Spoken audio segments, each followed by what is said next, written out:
Chapter 351. Messages from Home. Dinner brought them back to the main room and to a stack of documents that Dominic had not been expecting. The royal messenger arrived only moments ago. We've got 2 weeks to finish the upgrades to the manor before Crown Prince Claudius arrives to inspect the facility's suitability for use in international negotiations. Alexis announced. Dominic sighed dramatically. This is the end for me. It had to be him.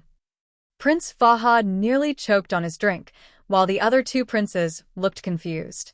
Alexis rolled her eyes, but didn't say anything, leaving Pops to explain the situation. Prince Claudius disapproves of his sister getting married. Not just to Duke Dominic, but in general.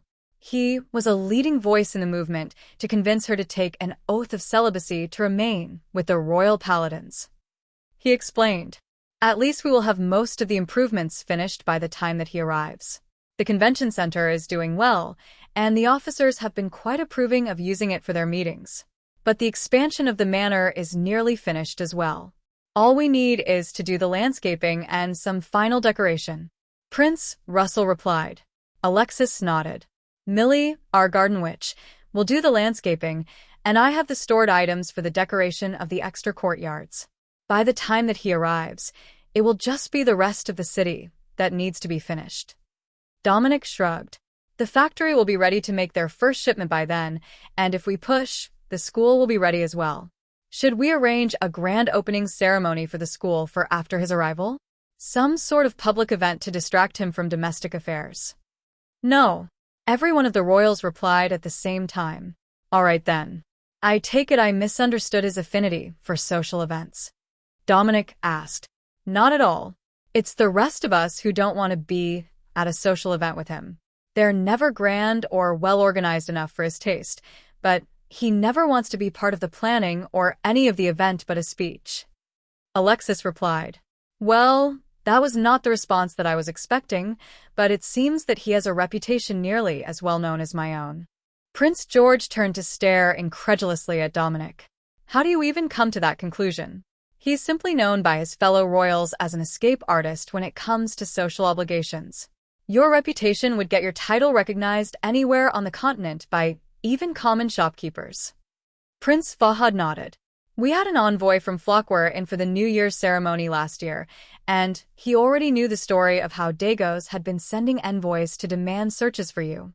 They're on the other side of the continent, and they don't even speak our language." Prince George nodded. "The story of the Butcher of Westover is being told to scare noble children into staying out of the woods in at Ford. They claim that you are living in seclusion there, looking for noble children to vent your rage on. That was also on the other side of the continent, but the far south, and not the west." "Fine, I get the point. Perhaps I might have underestimated my own fame. It's not like most people recognize me in person." Dominic sighed. "That is likely to change. Now that you're the Duke of Westover, more nobles will start to visit, and you will have proper portraits and artists' render spread, so that those who might be doing business with Westover won't mistake someone else for you." Prince Russell noted. Alexis smiled. "They've already started. We do a lot of business with the Merchants Guild, and they all recognize him right away, even when he's wearing a smithy apron. So, while some of the nobles might be behind on receiving the message, those most likely to come here surely know by now." Prince Russell smiled. "But that's also to your advantage. Nobody will believe his reputation after having met him once. However, it will remain in the back of their minds when they're doing business with the duchy. I don't think that the Crown Prince will be too upset with the state of the duchy when he arrives. You're doing far better than any territory established a single season ago has any right to be doing. Even if your name's pulled the finest of settlers to you, I still hadn't expected the duchy to be doing so well. Even the common farmers are talking about being overstocked with preserved goods and bulk food. Do you have any idea how rare that is? Never mind that Dagos is in a massive famine. Even Axbridge rarely has seasons that good." Prince Fahad nodded in agreement. "That is part of the reason that we chose this location. The geography is most of it, but the Westover region never seemed to suffer from famine or civil unrest in the past. It's simply too remote to be affected by other regional issues." Dominic shrugged. "I can't argue with that. Even if the major cities need food, it takes significant effort to get it to them from here. even the old Signia farms and close to 100 kilometers from the border. There isn't anything else here to draw residents. Elder Manif smiled as he listened to the royals joking around with each other. The fact that members of the royal families of 4, now 3, different nations were all getting along at one table proved to him that they had made the right choice in coming to Westover. Duke Dominic was easy to work with, but even more importantly, both him and Princess Alexis had good relationships with the royals closest to their territory. With that level of cooperation, the chances that this duchy would falter under political pressure and start bleeding the citizens dry to maintain their influence seemed incredibly low. The elder had also heard them mention that the factories were not privately owned, but property of the duchy. That would help their coffers immensely. Too many nobles had no head for business and simply taxed the businessmen of their territory to fund their lifestyle. In regions where that was not the case, the missions that their sect was called to complete tended to be much lower risk and have targets who actually deserve the protection or elimination order placed on them. Chapter 352. Put them together. The next morning, Elder Manif was met by Dominic and a short man in a royal engineer's coat. Elder Manif, this is Engineer Marcos. He has just finished the upgrades of the manor grounds, and he will be helping you build the schoolhouse while your sect works on their tower. Dominic explained. The elders of the Dusk Blade sect smiled. Thank you for the consideration, Your Grace. Letting them make their own tower meant that they could keep some of their secrets and set the layout themselves, while the public areas of the schools would be created by the Royal Infrastructure Team, saving them time. As I believe you heard last night, we have 2 weeks to get the school ready. The Crown Prince of Signia will be here then, and I want everything to be in place before his arrival. Tell me now if you don't think that is possible. Dominic instructed. It could be tight with the furniture. We will order it with the Merchants Guild the next time they arrive, but it will take time to be shipped from a furniture maker in one of the cities. Until then, the classes will have simple benches for students to listen to lectures. Elder Manif explained. Dominic nodded. Even if it's makeshift benches and tables made of sawed planks, just having the kids in school will help us impress the Crown Prince. That should be easy enough. I don't know how many woodcutters you have, but I'm certain that we can manage something. We also have a real knack for clay tile roofs. They're quite common in the desert, and we've had to repair thousands of them to hide signs of battles. The buildings themselves will go up fast. Elder Manif agreed. Engineer Marcos patted him on the back. Well then, let's get started. Call your people over and I will grab a team to start staking out the school. Speaking of which, how much space are we planning for? Dominic frowned. Good question. Probably plan for a few hundred kids to start with, and leave room for more. In a town this size, we should need dorms, but when the barons start to move into the surrounding territories, they will most likely send their kids here for at least a few years. So, plan for some residences as well. And guard barracks. The general will send guard candidates here for training in magical combat. But they won't be with the children, so we will want separate rooms for them. Letting them go home every night wastes training time. Consider it a form of boot camp, though they're not technically military. Engineer Marcos added. Right. Almost forgot about that. The school complex is going to be rather large, but eventually we will need all of it. Just do the best that you can, and we will furnish it as we have the ability. Dominic added. We will do our best. Do you have any updates on when the next convoys are expected? Marcos asked. Dominic shook his head. I know that they got our last round of requests, but that's about it. I haven't gotten any messages about new shipments, but I might have to work a deal to get some communication tokens made, so that we can at least contact senior merchants, guild members. I know that the Castellan has some ability to get in contact with them, but it's not as detailed as a conversation. Elder Manif nodded. I can help you with that, but the materials that are needed can be a pain. The tokens are made of a specific sort of jade, and they're extremely fragile, as well as expensive to make. If you want to have a conversation, it will need linked tokens. That means only one specific person, and that there is a risk they will be able to listen in on your conversations when they're trying to contact you. And a written message? Dominic asked. Less complex, but the same materials. It will display the request when activated, but that means the message has to be short or it's unreadable. That is a bit annoying as a limitation. An expensive jade item that's too fragile to make in a larger size but text is the best option. No wonder everyone has such a difficult time passing important information. Dominic sighed. Elder Manif smiled. Well, there is a new Magitech device, known as a telegraph. It's a wired communicator, which has its own limitations. But if the wire is undamaged, you can rapidly send messages back and forth to another city. Dominic laughed. Can you imagine how much effort it would take to run a wire even to Limpsbury or Castle City? It's over 500 kilometers to Castle City. Where would we even get that much wire? The elder maid shrugged. Probably not the best choice for our situation. But I hear that Signia is working on better radios for their airships. That should help once the experiments are finished. An airship over Westover and one over Castle or Limpsbury should theoretically be able to communicate by radio if the radios had the range. That is something that we will have to keep in mind. Even for the barony manors, I would like to have radio communications. There shouldn't be a need to travel back and forth for a simple message. Dominic agreed. The mage nodded. That is something that we can do. The Duskblade sect has some skill making radios, and we can install them in a few important locations for you. Say, the manor, the barony manors, the mage tower, the guard barracks, and the sheriff's office. I think that should cover all the important locations for now. It at least gets all the spots where the ones in charge of responses will normally be working. Even if someone is away from the radio for a moment, the message should reach someone. Dominic agreed. All right. I will send someone to the techno-wizards in town and borrow their workspace to build the radios while most of the sect works on the tower. Engineer Marcos and his team should finish about the same time we do, with plenty of time to spare before the Crown Prince arrives. Chapter 353. Somewhere to sit. Dominic thought about the needs of the construction teams for a few more seconds, then decided on his next course of action. I will go talk to the woodcutters. There is a basic steam-powered sawmill outside of town, but I know that they've been doing most of the work with magic instead. If we can upgrade the sawmill a little more, we will have an easier time turning out all the wood that we will need, including specialty cuts for the carpenters. Dominic made his way across town and out to the sawmill, which he could hear happily working away as someone cut material for a project. Morning, gentlemen. What are we working on today?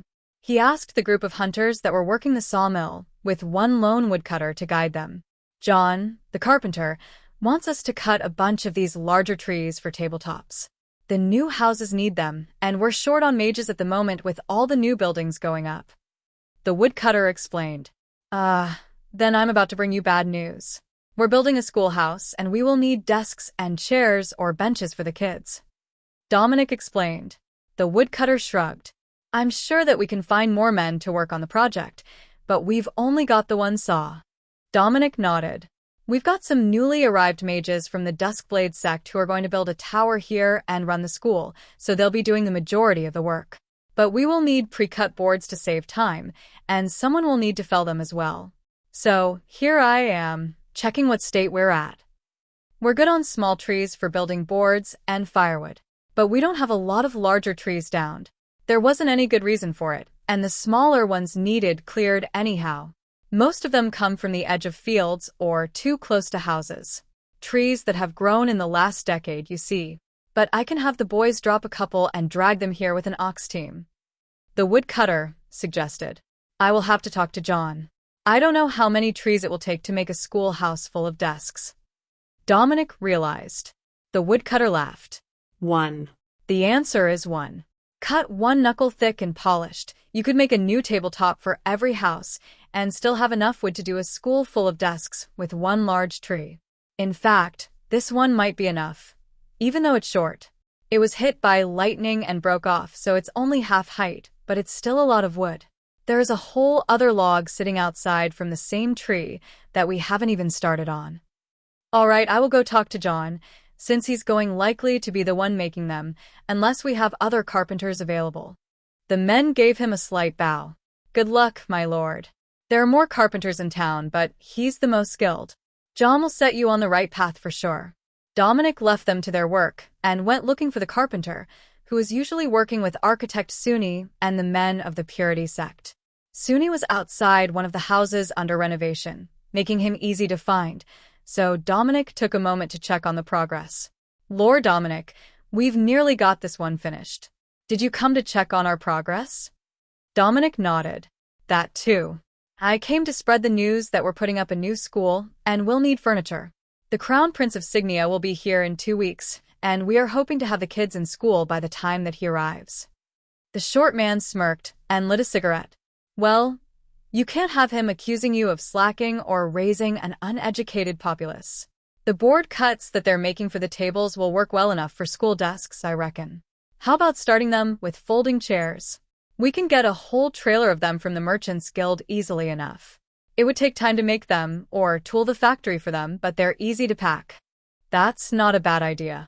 Nothing says just getting started like a room full of folding chairs. Dominic laughed. Plus, they're useful even if you replace them with better chairs in the classroom. You never know when you'll need a lot of seats for an outdoor function or a large meeting. They might not be fancy enough for use in the manor, but we're going to need them for weddings in the park. Suni suggested. That's a mighty fine point. We'll need a bunch for the convention center as well. The upstairs has furniture in the rooms, I believe. But the main floor is just open right now. It would be a good spot for weddings on rainy days. The architect nodded. See, good and useful things they are. We can slam out a load of wooden desks, no problem. So, if you can arrange chairs, we will have the school ready for sure. 1 or 2 fewer houses before the Crown Prince arrives won't make a big difference. Not when we've got an entire infrastructure team building a subdivision and a second factory at the edge of town. They've grown properly fond of that road machine, too. There won't be a dirt road anywhere in the duchy if they stay for a year. No real downside to that. I will go talk to Castellan Julio and get him to add the chairs to the list. Hopefully, we can get them with the next shipment. Suni shook his head. No, the next shipment is already on its way from Limpsbury if I'm not mistaken. It should be here tomorrow or the day after. Dominic smiled. In that case, we should be just fine. No matter which major city they head to next, we will have time for them to arrange the chairs to arrive here on time before the Crown Prince does. Chapter 354. Always early. Dominic's optimism turned out to be misplaced only hours later when a Signia airship was spotted incoming from the southeast. The message had given them 2 weeks before Crown Prince Claudius would arrive, but just as everyone else had done, he was incredibly early for the meeting. Dominic jogged over to the airship fields, where dozens of other vessels were already anchored. Do we have someone to marshal another airship in? A royal from Signia should be aboard that airship. Dominic asked the first man he found standing around the field. Yes, Your Grace. We were just discussing where to have him land. Nobody was sure if we should guide him to the field or have him anchor on the manor house directly, as they've identified the airship as Crown Prince Claudius. He replied, Right, the airships all had radios. Have him land here in the clearing. The roof of the manor isn't set up to anchor the airship, and the compound has a full mage sect camped in it. No room for him to land there. Dominic relayed. Got it. The worker ran off, and seconds later the airship was descending, headed for the landing area where all the others had unloaded their cargo before moving to a parking area to be anchored down. The moment that the airship's landing rope was secured, Prince Claudius jumped down from the vessel, then stretched his arms over his head with a smile on his face. Not a fan of flying, Your Highness? Dominic asked in a teasing tone. I don't mind the heights, but being stuck in a cramped airship with a bunch of royal advisors and actuaries for the meetings with Axbridge and Mitfield is not my idea of fun. Just because the airship can carry a few more people should not mean that we have to cram them in. Claudius grumbled. Then, perhaps you would like to start with a shower? It's only a few minutes to the manor. Dominic suggested. Prince Claudius shook his head. It's the crowded spaces, not the smell, that bothers me. I've killed far too many goblins for a few over-perfumed nobles to offend my senses. Indeed, the airship did smell like a house of ill repute, unwashed bodies, and far too much perfume used to cover the lingering sense of days spent aboard. Once they were in the open for a few minutes, the potency would diminish rapidly. But the interior of the airship would need days to be properly ventilated and cleaned before you could enter, without being immediately hit with the scent. The same was done for all the other airships, but it was mostly the scent of too many soldiers with no shower and beans for breakfast. Questionably worse than the perfume, but no less lingering in its potency. In that case, why don't we take the long way back? We weren't expecting you for another fortnight, but the village is doing quite well already. Dominic suggested. Oh, I heard that you have made some progress with the merchants. I take it that you've had a good crop? He asked. Indeed. But we are also selling small amounts of Magitech, and we've got a full shipment of Magitech fireplaces ready to go out when the caravan arrives tomorrow. How about we stop at the factory first, and you can see how the process works? The Crown Prince smiled at Dominic's offer. That sounds wonderful. Though, with your specialties, I had thought that it would be a steam tractor or weapons factory built first. Dominic laughed. I'm not the one working in the factory this time, but we do have repair bays for the caravan's tractors. We intend to expand to making new ones as well, but we're still getting our workers trained on the simple Magitech orbs for the fireplaces and lamps, so we haven't gotten to a full-on tractor factory. The sounds of the production line could be heard from well outside the factory walls, and the Crown Prince was becoming visibly excited as they approached. You really did make a whole factory for Magitech? How did you even find enough techno-wizards? He asked. We didn't. The fireplaces used the most basic of Magitech orbs, so we had the techno-wizards that we did find spend weeks training new students as factory workers. You could call them Magitech engineering apprentices, but without much likelihood of becoming journeymen. You see, there isn't much ongoing training, as the factory only makes a few items. However, as we expand into more complex products, there will be openings for more training and a path forward for the production line workers. The fireplaces might not be glamorous, but they are still Magitech, and the guild should give us a good price for them. That allows us to pay the workers quite generously, to the point that there won't be many complaints about a career on the production line. Dominic narrated as they approached. Then he swung open the door to reveal the process inside. Welcome, Crown Prince, to the Wistover Magitech factory. Prince Claudius stared in awe at the efficient layout of the factory, from the clay casting molds and kiln, to the die cutters that were sending stacks of metal plates down the line, and finally to the pair of mages in the corner, meditating as they created low-quality gems for the fire creation and light orbs. Everything is done in one place, and the only raw materials we need are clay and mages. There is a large riverside quarry just outside of town, with enough sediment to keep us at full production for years. We are hoping that the rainy season washes enough good gray clay down river to replace what we've pulled out because we've got a mountain of it moved to settle before use. But we will sort out supply issues when we get to them. Dominic explained. Claudius shook his head. I think that the amount of clay will be the least of your concerns. This is stunning, and you have most definitely underestimated the amount of envy that such wealth will provoke. Tell me, what family owns this factory? Mine. Well, ours. It belongs to the duchy, and Princess Alexis has taken charge of our budget. Dominic explained. A duke who doesn't do his own budgeting? Dominic shrugged at the accusation. She's better at it than I am. Besides, even if she wanted to go all out and buy a mountain of jewelry or fine silks, we could just trade them for factory goods and still turn a profit. Prince Claudius smiled. The thought of Princess Alexis becoming a spoiled and girly noblewoman, wallowing in luxury and uselessness, was just so ridiculous that he couldn't put her face to the image. Well, you should be fine then, as long as she takes a large enough guard on her monster hunting trips. He allowed. Dominic smirked. About that. You'll understand when we get to the manor. She's not short on guards, but we've got a mage tower going up to train even more. Chapter 355. Amenities approved. We shouldn't bother them while they're working. I see that they have a significant stockpile already prepared for shipment, and is that a gantry crane? Claudius asked. Indeed it is. We thought that it would help move the items in bulk, but it's also available to lift steam tractors that need large parts removed, or work on the underside. A crane is just all around useful to have. That pile there is enough for 2 carriages in a merchant caravan. In theory, they could buy many more of them from us, but even 600 at a time is going to be an extremely expensive shipment, and it might not all go in one convoy. The merchants are happy to buy what they can, but the guild members are still independent merchants, and not all of them can afford such luxury. Claudius nodded. Better than the non-guild members. I believe you were involved in an incident with one when you first arrived in Signia, were you not? The fellow whose convoy was lost to goblins. I remember the petition from his employees to liquidate his assets to pay back wages. Dominic laughed. Oh, how did that go? Claudius shrugged. I have no idea.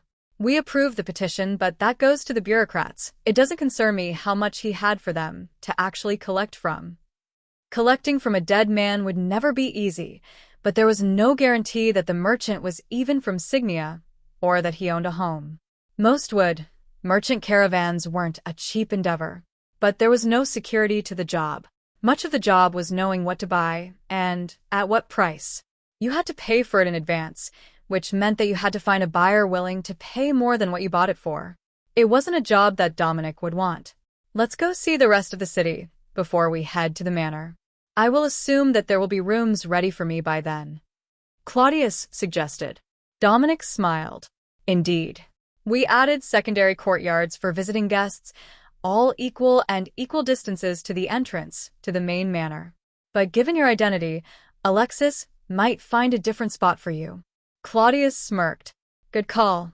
If there was one tucked in the back of the compound or visible over the walls, she might just stuff me there.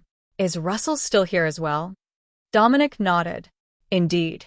He's come to clear the area with his reservists, and they're currently at the manor, taking up the job of representing Signia. Perfect. I think that I will let him keep the position. I will inspect the area for suitability, and then let him do the negotiations. I assume you have no objections. Dominic shook his head. Not at all. How about we go see the convention center?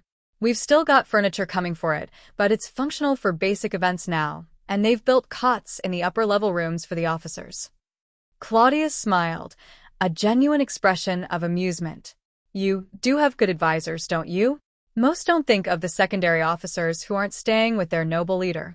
Leaving them with the enlisted men all the time makes them cranky, but you can't put them all in one inn with a gathering this size.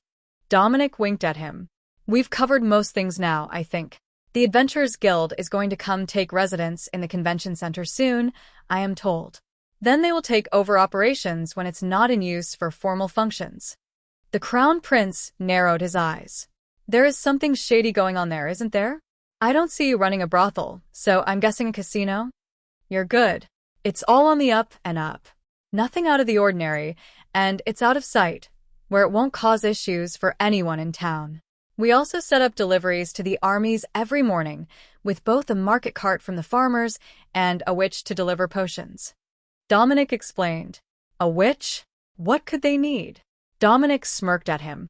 Are you not familiar with traveling soldiers? If they haven't caught something, they haven't left home yet. The coven here stocked up medicine ever since they arrived, and now they can make their returns. The Crown Prince sighed. You have a point. 2 weeks after we left Signia, my whole regiment seemed to come down with the same stomach bug. We checked every supply wagon for rot, and then realized it was from a bad batch of home-brewed liquor. Then you understand. There is always a need for medicine, especially if they've brought camp followers. You are too realistic, you know that? The Crown Prince looked around the town and then paused just before they reached the convention center. I see nearly everything that a town could need. Techno-wizards, Pop's Forge, a carriage maker, tailor, baker, butcher shop, open market, and a few who didn't see fit to put up signs. But what is that building? Some sort of memorial? Or is it a security bunker? He asked. That is a memorial crypt. You see, the whole area was cursed, and it chased people away. In order to break the curse, I had to do some cleaning. So I put all the bones in a pile and built a crypt for them. I will do some other barony manors in the area soon. I've just been busy. It's probably better than when settlers start to arrive that the aftermath of the war isn't scattered all over their new yard. Dominic explained. Prince Claudius did the mental math on how many bones would be needed to fill a crypt that size. It was an impressive battle for certain. All right, let's see the convention center, and that should just leave the manor grounds. I think that everything else that the king put on the checklist is already here. Our royal father was quite concerned that the princess might be struggling to adapt to rural living, but this doesn't look nearly as rural as expected, despite being in Chapter 355. Amenities approved. We shouldn't bother them while they're working. I see that they have a significant stockpile already prepared for shipment. And is that a gantry crane? Claudius asked. Indeed it is. We thought that it would help move the items in bulk, but it's also available to lift steam tractors that need large parts removed, or work on the underside. A crane is just all around useful to have. That pile there is enough for 2 carriages in a merchant caravan. In theory, they could buy many more of them from us, but even 600 at a time is going to be an extremely expensive shipment, and it might not all go in one convoy. The merchants are happy to buy what they can, but the guild members are still independent merchants, and not all of them can afford such luxury. Claudius nodded. Better than the non-guild members. I believe you were involved in an incident with one when you first arrived in Signia, were you not? The fellow whose convoy was lost to goblins. I remember the petition from his employees to liquidate his assets to pay back wages. Dominic laughed. Oh, how did that go? Claudius shrugged. I have no idea. We approved the petition, but that goes to the bureaucrats. It doesn't concern me how much he had for them to actually collect from. Collecting from a dead man would never be easy, but there was no guarantee that the merchant was even from Signia, or that he owned a home. Most would. Merchant caravans weren't a cheap endeavor, but there was no security to the job. Much of the job was knowing what to buy, and at what price. You had to pay for it in advance, which meant that you had to find a buyer willing to pay more than what you bought it for. It wasn't a job that Dominic would want. Let's go see the rest of the city before we head to the manor. I will assume that there will be rooms ready for me by then. Claudius suggested. Dominic smiled. Indeed. We added secondary courtyards for visiting guests, all equal distances to the entrance to the main manor. But given your identity, Alexis might find a different spot for you. Claudius smirked. Good call. If there was one tucked in the back of the compound or visible over the walls, she might just stuff me there. Is Russell still here as well? Dominic nodded. Indeed. He's come to clear the area with his reservists, and they're currently at the manor, taking up the job of representing Signia. Perfect. I think that I will let him keep the position. I will inspect the area for suitability, and then let him do the negotiations. I assume you have no objections. Dominic shook his head. Not at all. How about we go see the convention center? We've still got furniture coming for it, but it's functional for basic events now, and they've built cots in the upper-level rooms for the officers. Claudius smiled, a genuine expression of amusement. You do have good advisors, don't you? Most don't think of the secondary officers who aren't staying with their noble leader. Leaving them with the enlisted men all the time makes them cranky, but you can't put them all in one inn with a gathering this size. Dominic winked at him. We've covered most things now, I think. The Adventurers Guild is going to come take residence in the convention center soon, I am told. Then they will take over operations when it's not in use for formal functions. The Crown Prince narrowed his eyes. There is something shady going on there, isn't there? I don't see you running a brothel, so I'm guessing a casino? You're good. It's all on the up and up. Nothing out of the ordinary, and it's out of sight, where it won't cause issues for anyone in town. We also set up deliveries to the armies every morning, with both a market cart from the farmers and a witch to deliver potions. Dominic explained. A witch? What could they need? Dominic smirked at him. Are you not familiar with traveling soldiers? If they haven't caught something, they haven't left home yet. The coven here stocked up medicine ever since they arrived, and now they can make their returns. The Crown Prince sighed. You have a point. 2 weeks after we left Signia, my whole regiment seemed to come down with the same stomach bug. We checked every supply wagon for rot, and then realized it was from a bad batch of home-brewed liquor. Then you understand. There is always a need for medicine, especially if they've brought camp followers. You are too realistic, you know that? The Crown Prince looked around the town and then paused just before they reached the convention center. I see nearly everything that a town could need. Techno-wizards, Pop's Forge, a carriage maker, tailor, baker, butcher shop, open market, and a few who didn't see fit to put up signs. But what is that building? Some sort of memorial? Or is it a security bunker? He asked. That is a memorial crypt. You see, the whole area was cursed, and it chased people away. In order to break the curse, I had to do some cleaning. So I put all the bones in a pile and built a crypt for them. I will do some other barony manors in the area soon. I've just been busy. It's probably better than when settlers start to arrive that the aftermath of the war isn't scattered all over their new yard. Dominic explained. Prince Claudius did the mental math on how many bones would be needed to fill a crypt that size. It was an impressive battle for certain.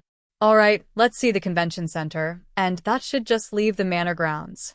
I think that everything else that the king put on the checklist is already here. Our royal father was quite concerned that the princess might be struggling to adapt to rural living, but this doesn't look nearly as rural as expected, despite being incredibly remote. Chapter 357. Renovations. It was late in the night before the sounds of renovations inside the courtyard chosen as the royal residence finally stopped.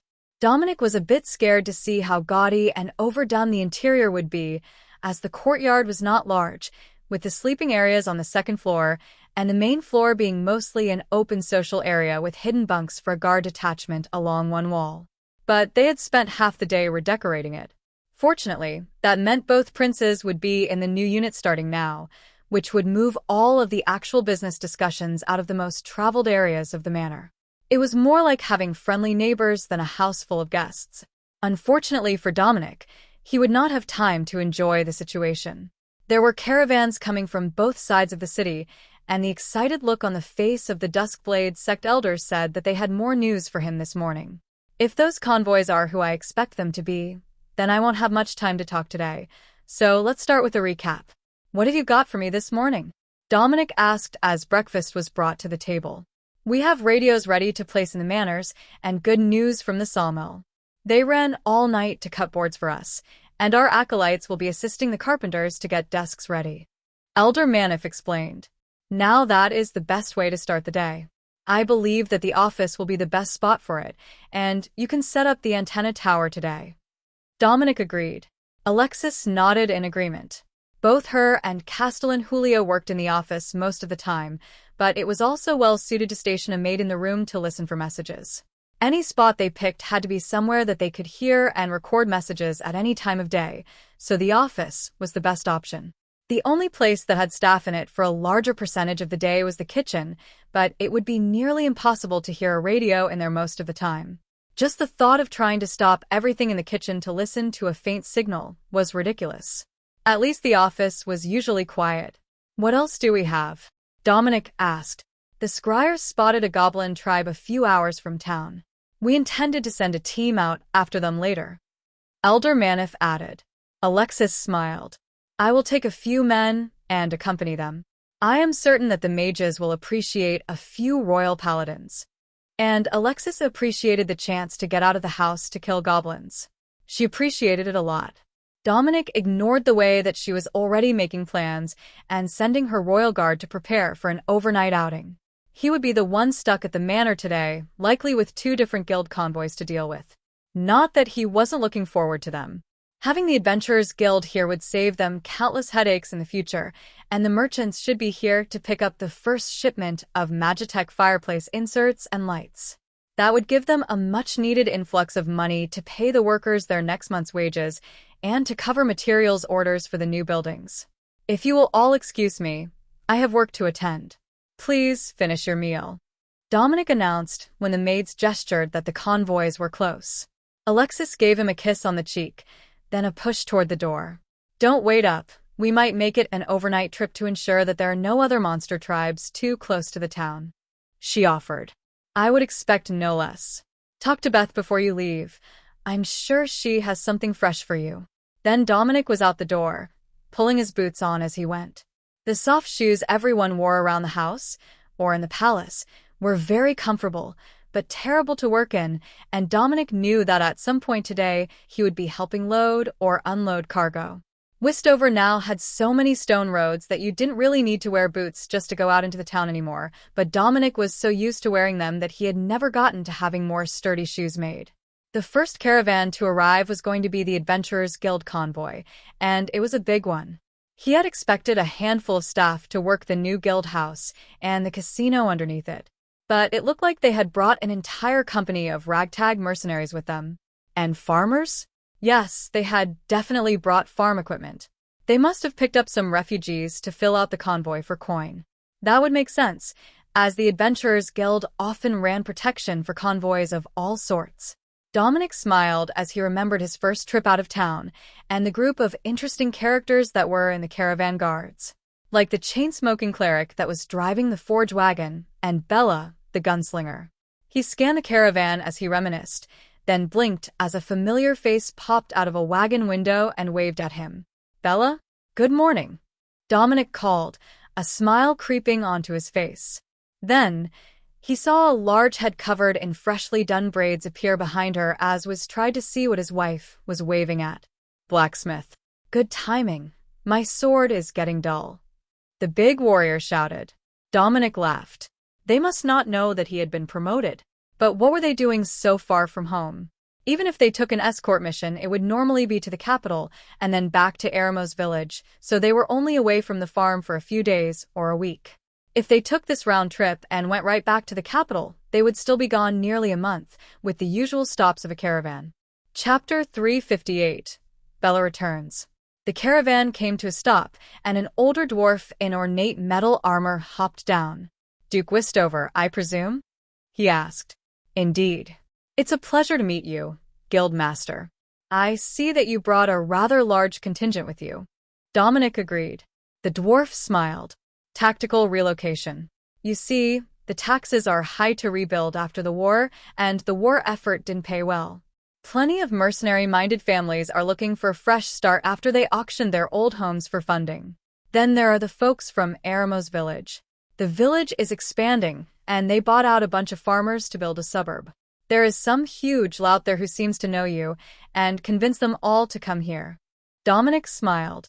"I worked with him in the past, in my capacity as a traveling steamsmith. I was Pop's apprentice in Signia City, you see." The dwarf smiled.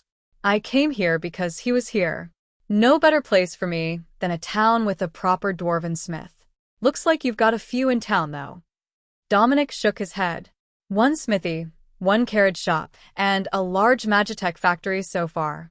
Those are the smokestacks you're seeing." "You're not the old man's apprentice anymore?" the Adventurers Guild Master asked. Dominic shook his head and held out his arm, where he still had the skill core socketed into his arm guard. "I've reached journeyman, and he took a new apprentice. She's an adorable one, a girl named Mead." The Guild Master smiled.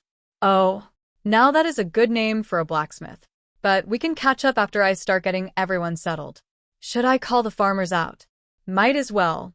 If you don't, Wiz and Bella are likely to run over here anyhow." "Too late." The Guild Master laughed as he saw the gunslinger running in their direction. "Dominic, did you come here for the tax-exempt restart too?" Bella called as she ran up to them. "Oh, you know the Guild Master? Perfect. We're going to have such a great time here. I brought the whole family, and Eremos village paid us enough for the farm that I think we can get a good spot here too," she announced. Dominic winked at her. "You missed a few things while I was gone. Welcome to Wistover, my family's ancestral home. By the order of the king, I am Duke Wistover now, and I have married Princess Alexis." Bella froze. "Wait, back up. I missed a step in there somewhere. How did you go from traveling blacksmith's apprentice to Duke? And you married one of the Paladin twin princesses?" Dominic laughed. "I will explain it all later. But there is plenty of good farmland here. In fact, we're not even charging for it, we've just got some conditions. The base plots are 40 acres, residency is contingent upon maintaining a home on it, and no family can claim more land than they can work. There are plenty of abandoned farmhouses left, though they're a bit further from the village itself. As you can see, we've got a lot of visiting military guests at the moment, but there is more than enough work for adventurers. With nobody living in the region for a decade, the roaming monster problem is everywhere. The only ones that aren't an issue are the trolls, who have their own village not far from here. We've got an agreement with them not to cause trouble for each other." Bella nodded slowly, taking in the information. "Well, I do hope that you can make time to explain it all, now that you've got so many responsibilities, Your Grace." She bowed, and Dominic laughed at her awkward courtesy. Do all the farm families you brought have an adventurer with them? Dominic asked, changing the topic. Both Bella and the guild master nodded, while the guild master took out a list of personnel. Most of them have more than one. The only exceptions are the farmers from Eremos, as Wiz and Bella are the only adventurers from that group. It averages out to more than one per family anyhow, as most of the ones who came from the Northeast have veteran soldiers who were adventurers before they were drafted. There are more than enough to serve as caravan guards, field patrols, and anything else that you might need. That is wonderful news. Many of our locals are trained hunters, and I've equipped them with Magitech rifles as a supplement to their usual bows. It makes them better able to deal with roaming monsters, though the silent bows are more popular for hunting still. Dominic explained. Bella's eyes sparkled with excitement at that news. So, you have more weapon recipes? Yes, but I'm not a full-time blacksmith anymore. I did spend some time as a gunsmith for the army during the war, though. So, if you're having issues with the pistol I made you, just let me know. I've also got some lower-grade mana revolvers available. I typically sell them to the Merchants Guild for their caravan guards. Dominic explained. Bella nodded. I heard, though I didn't realize that it was you. A gunslinger working as a caravan guard was the one who told us about the special status of Wistover and the good land to settle on, now that Eremos village bought out the old farm. We should put this off for later. Come up to the manor for dinner, and bring Wiz. Guild Master, please join us as well. But first, I should explain the situation to the families and show your guild hall staff to their new base of operations. It's currently serving as an officers' entertainment venue and event center, so it's not empty, but the office areas are unoccupied and ready for you to move in, as are the staff quarters. You may wish to stay in the village itself, and there are new houses available, but we put in a few apartments for the guild members in the building. Dominic explained. If he timed this right, they should have everyone scattered and looking for just the right farmstead before the Merchants Guild caravan arrived. Chapter 359 No Repeats. Dominic watched as more families of adventurers disembarked, or had one member disembark to come greet him. Duke Wistover, it is a pleasure to meet you. Did you have a map of the available farm plots? Do any of them have legacy buildings? One of the men asked. Everyone gather around. It's easier to just say this once. Dominic began. Most of the farmhouses here remain intact and unlooted. You can spread either north or south of the river. It is all within the duchy, and there are houses on both sides. If you look a little, many of the farmhouses will have a Magitech stove. That is obviously the prime choice if they are still intact. I have also instructed the farmers not to loot other houses. They were moving into fully stocked homes, in need of renovation. So, there should be dishware, furniture, and much more already in most of the houses. If you have your own, you can donate what you find to those in need. All that I ask is that you send someone back to town within the next 3 days to inform us of the plot that you have chosen, and that you do not try to claim more than you can work. We do have Magitech tractors here to assist with the tilling, but most of the fields have volunteer crops in them, and many of the gardens are intact. You will be best off to harvest what is there and prepare for the rainy season. It is possible to grow a second annual crop here, but the wet season is colder, and the harvest won't be as good. Which means that the dry season crop is the more important of the two. He finished. The new arrivals waded through his customary speech with growing anticipation. Even if they had to fix an old farmhouse, it was better than nothing. It wasn't easy to bring everything with them on the trip, but none of them knew what they would find here when they arrived.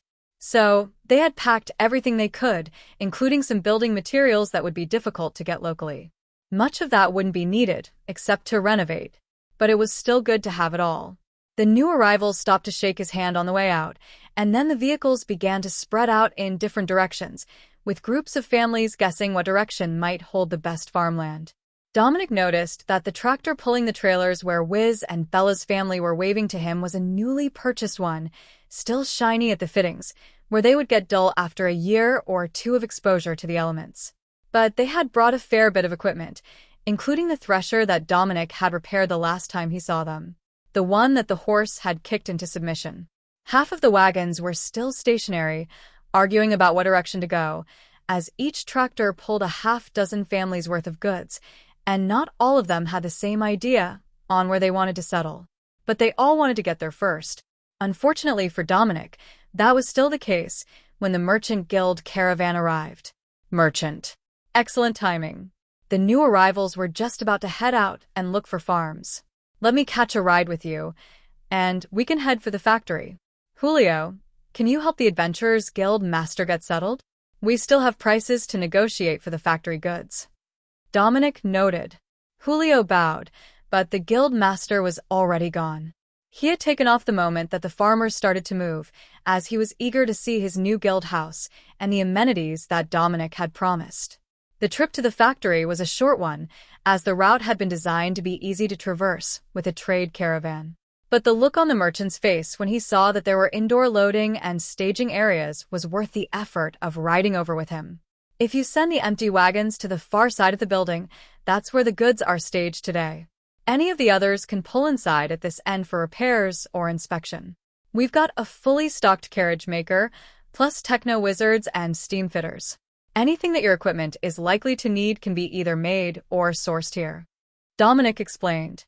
The doors were rolled open, and the merchant clapped his hands to get everyone's attention before shouting orders to move. This is perfect.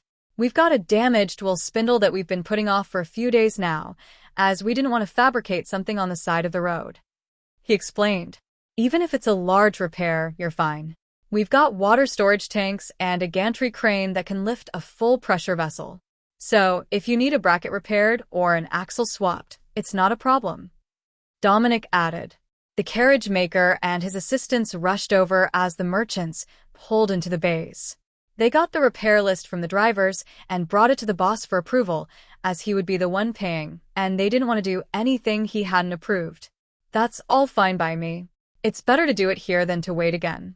With Castle City in such a mess, we don't want to get repairs there, and that means Darden or Skypington at the earliest. It might even be the capital before we find another shop that can get us in immediately. He agreed. The carriage maker nodded along in agreement. The worse that the backlog and mess in the other cities got, the better it was for him. They might be in the middle of nowhere, but that was where parts always broke. Fixing tractors kept them going, and they could sell a few new builds to the farmers. But a nice long list of maintenance items on a merchant caravan was a never-ending supply of well-paying rush work. Chapter 360. Big Sale. While they work, let's go look at the goods. I showed the last caravan the prototype, but we hadn't worked out a price for the final product. We've altered the Magitech lights a little as well. The originals were made for household ceiling mount, but the new design will also work well for pole or carriage mount. Dominic explained. The merchant picked one up and examined it, then turned it on and off a few times. That's nice. The design is sturdy enough for outdoor use, even though the panels are glass. It doesn't put off heat like the kerosene lamps, so it should be safer while hanging in the same spots. I like it. We can sell these nearly anywhere. Now let's see the fireplace inserts. Dominic took one out with a professional nod. We made them to the 45-centimeter firewood length standard, designed as a 3-log stack, which will fit nearly any fireplace and most wood stoves as well. The logs are glazed clay, with the Magitech orb set into them in a way that is encased for durability, but marked for removal without destroying the piece, should the Magitech orb fail. The merchant took the fireplace insert from Dominic and turned it in his hands, examining it for quality and craftsmanship before setting it on the ground and activating it. Nice, even flame. Temperature adjustment is smooth. Mana requirement is low. Yes, these are an excellent product. Mass-produced quality, but better than expected for mass production. How many experienced glaziers do you have in the factory? Dominic shook his head. Only 2. A journeyman and an apprentice. We didn't have a master potter or glazier available, but we made do with what we did have. I believe that the quality speaks for itself. It wouldn't be embarrassing to have them even in the manor. The merchant nodded. They looked enough like logs that they would pass anywhere, and nobody expected the inside of a fireplace to be fancy. Perhaps in the Duke's manor, the fake fireplace might be examined with more intense scrutiny, but for the people who would be looking to buy these, it was much more important that they were easy to use and that a manageable amount of mana would keep them active for the night during the winter. How is the duration? He asked. 12 hours at medium settings. 24 hours at a slow burn. The merchant's smile spread slowly into a toothy grin. Now we're talking. If it can keep the room warm all night without intervention, it will be the most popular item in my next shipment. Dominic laughed and gestured to the wall. Come over here. There is one at low output inside the stove now. We leave it running all the time to make coffee in the break area. The factory is all stone, so it's rather cool in here most of the time, and nobody minds the heat. Dominic explained. They would likely turn it off in the middle of the dry season, when not even the thick stone of the building could compensate for the stifling heat outside. But this time of year, it only made the break room a bit more comfortable. Inside an enclosed metal stove, it didn't take much heat to keep the coffee water at drinking temperature, and some thoughtful techno-wizard had even put a thermostat on the top, so they knew if the vents needed to be opened or closed to keep the coffee perfect. Is it just me, or is the coffee maker more technologically advanced than most of the factory? The merchant asked. Priorities. But you're not wrong. The mechanical setup in the factory is brilliant and durable, but also time-tested designs, not cutting-edge technology. It's better that way because we know that even if the master smith who made most of the equipment is not available, we should be able to find someone who can fix it and not lose time. Dominic explained. Oh, I had thought that you would be going for efficiency or some new production method. Dominic shook his head. The new method is training workers in the basics of magitech engineering. That's not something that anyone has done before that I know of. A highly educated and magic-using workforce isn't common for a factory, but they're all looking forward to getting a good price for their work. The merchant chuckled and handed Dominic a piece of paper with a set of numbers written on it. That's acceptable. But I was hoping that the quantity you would take would be a bit higher. Dominic replied. The merchant frowned as he looked at the stack of produced goods. I can take more next trip, if this one sells well. He reluctantly agreed. This was an expensive purchase, and if they had both misjudged the market, he would be in a tight spot, taking even 2 wagons worth of them. They shook hands, and Dominic accepted a large bag full of gold coins. The factory workers cheered as they realized that the first deal was done, and the goods were nearly loaded. But the caravan wouldn't be leaving so fast. They had repairs to be made, and some of them would take a few hours. If you would like, there is a break room to relax in, or the inn is a few blocks down on your left. Dominic offered. I think that a bite of lunch and a cold ale are in order. They do have cold drinks, right? Dominic laughed. There are Magitech refrigerators in the inn. The drinks are as cold as you're likely to find, and not just cellar chilled. Now we're talking. I will leave you to your duties, Lord Wistover. Once my men have finished the loading, I will retire to the inn for the afternoon to wait on repairs. You won't be thirsty long. We've used the cranes to load the crates on pallets. They're almost done already. Dominic noted. The merchant stared at the process with a hint of awe. Now that is efficient. 1 man to load it all, and no worries about dropped crates. Are those stacked to the dimensions of a cargo trailer? As long as you're using the standard bed dimensions, which I assume you are, or they would have hand-loaded them. It should give you a little room around the edges to grab the boxes, but not enough that anything can tip. We put a lot of effort into planning the most efficient way to load them. We even ordered nets, in case someone showed up with an open deck and insufficient rope. Dominic agreed. Anything to make sure that the deal goes through, right? Exactly. Plus, the river troll gets mad if we use the nets for fishing.